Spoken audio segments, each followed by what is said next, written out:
Alar Saar, number 9, Martti Kukk ja peatreener Selle Kolla.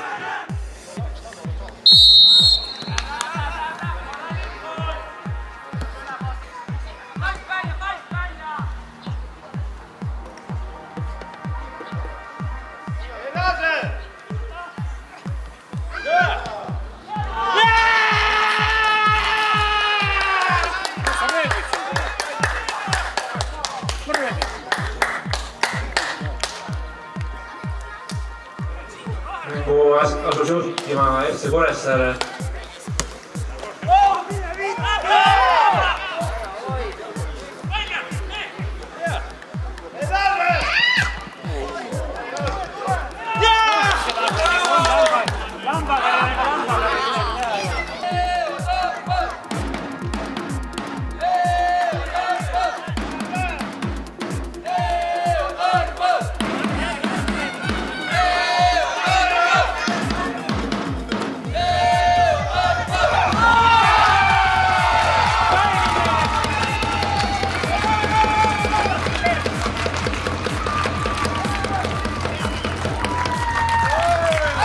Number 9, Sergei Akimov.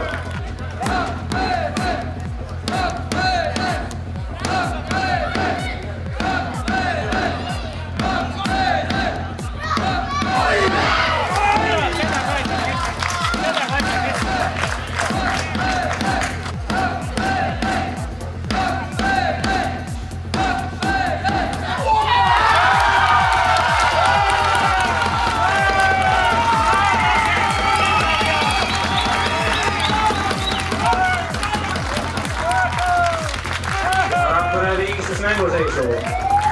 Olejaks number 11, Toomas Kiil. Mäng oli 2-2. Kuressaare läks 2-0 juhtima, kuid teisel poolajal suutis Rakvere 2 väravat lüüa.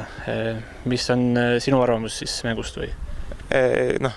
Kuressaare poolt on muidugi nagu kahju, et me 2-0 ja siis 2-0 ees ja ühes enamusest on puhasele kaardile siis mängisime, aga me juba poolel teadsime, et Rakvere ei anna mitte kunagi alla, et ka mitte ühemehelises vähemuses ja Rakvere teine pool näitas väga korralikku mängu kuni viigiväravani. Siis natuke küll väsisid, aga meil ka ma tegin juba vahetust suhteliselt vara ära ja lõpus mängisime 10-10 vastu, kuna Märt Kluge sai vigastada. Et märkasin jah, et päris mitu mängijat olid siis krampide või muude vigastused ka platsi kõrval. Kas oma osa oli kuumal ilmal või on siis praegust võistkonna seis selline?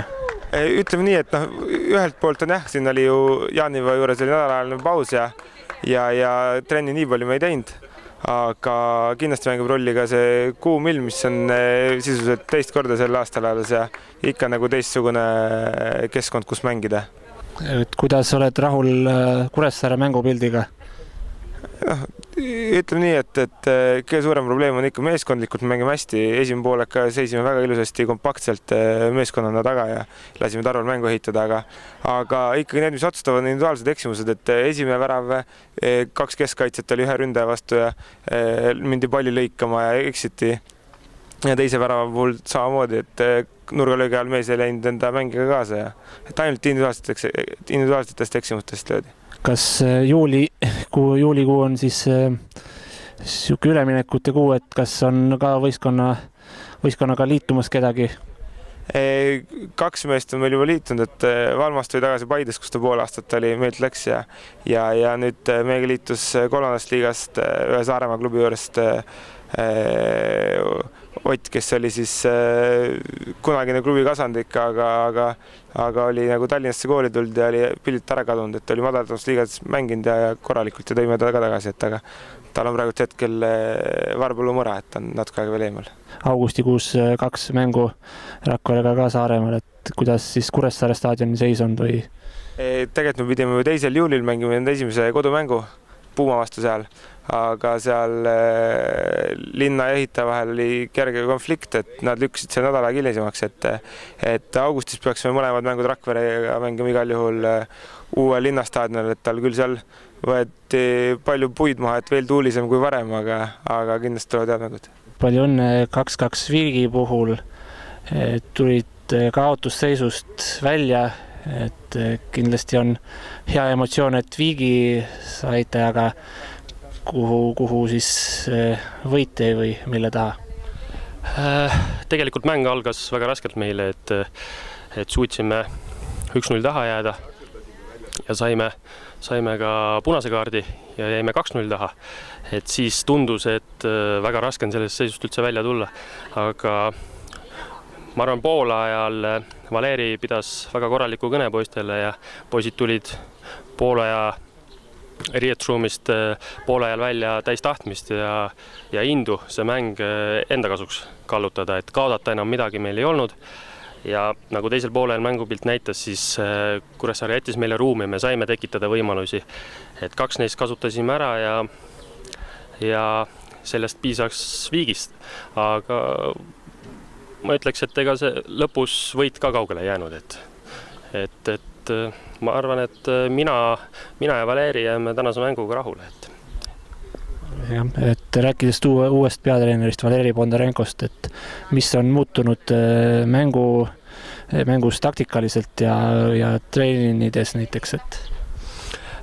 Eks me Valeriga enne mängu rääkisime, et me ei saa kohe väga suuri taktikalisi muutusi teha, sest amatöörvõistkond nagu on, et see koosseisu kokku saamine, et plaan oli muidugi meil mängida alguses 5 kaitsega, aga kuna meil on 3 keskkaitset väljas, siis pidime alustama ikkagi 4 kaitsega, et jäime üldjoontes sama taktika juurde, mida Tarvas on muidu mänginud, lihtsalt Valeri nagu täiustas taktikat ja lisas igale poole erinevaid liikumisi juurde ja ma arvan, et praegu on veel vara, et siin läheb veel kõvasti aega enne, kui mängupilt muutub teistsuguseks, kui ta oli varem. Juulikuu on üleminekute kuu, et kas on ka oodata mingeid täiendusi?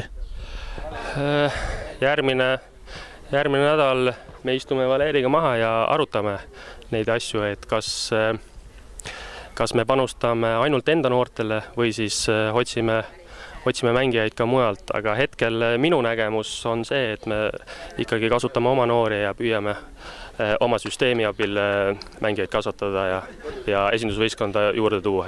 Aga järgmine nädal selgub, et Valeriga istume ja mõtleme. Nüüd järgmine mäng on 11. juulil reedene päev kell 7 siinsamas FC Flora 2 teie duubelvõistkonnaga. Et kas on oodata seal ka tulist lahengut? Kindlasti Flora 2-ga on alati väga rasked mängud. Flora 2 mängib väga palli hoidvat mängu, palli valdavat mängu, et peame leidma Valeriga sellise optimaalse koosseisu ja taktika, millega Flora vastu minna, et kindlasti kerge ei saa olema, õnneks mäng on kodus ja loodame, et fänne tuleb palju, et fännide abi on kindlasti väga vajalik ja puuduvad mängijad, keda täna kasutada ei saanud, loodame, et on järgmine mäng olemas.